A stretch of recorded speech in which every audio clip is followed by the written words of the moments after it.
Hi guys, in this session we'll learn how to save a Microsoft Excel workbook in PDF format.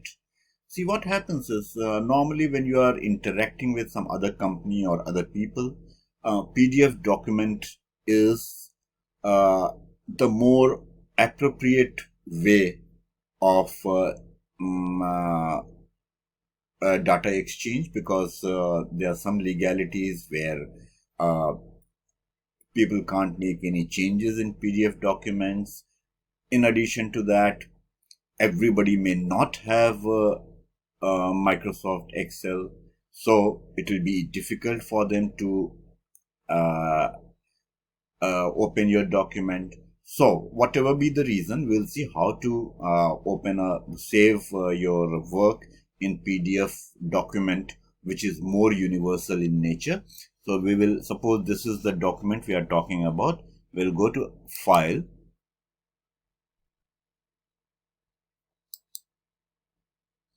Save As.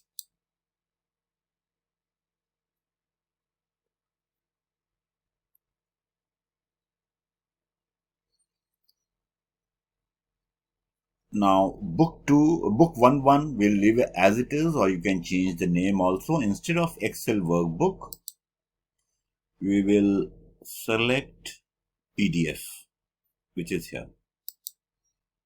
So everything will remain same. Only thing is your data will be converted into a PDF document. So just save it.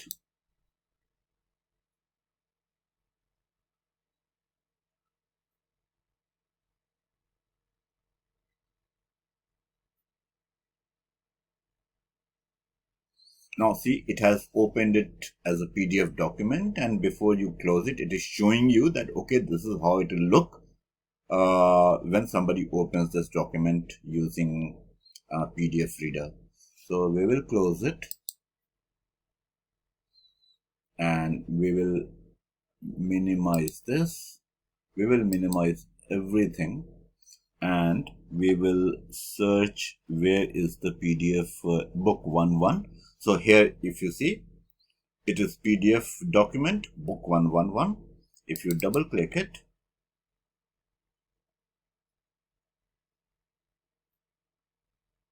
here you go. This is your spreadsheet opened with the as PDF document. This is one of the very useful features available in Microsoft Excel, and I hope in your career or in your university education you'll use it a lot. Thanks for watching, and I'll see you in the next session. Thank you.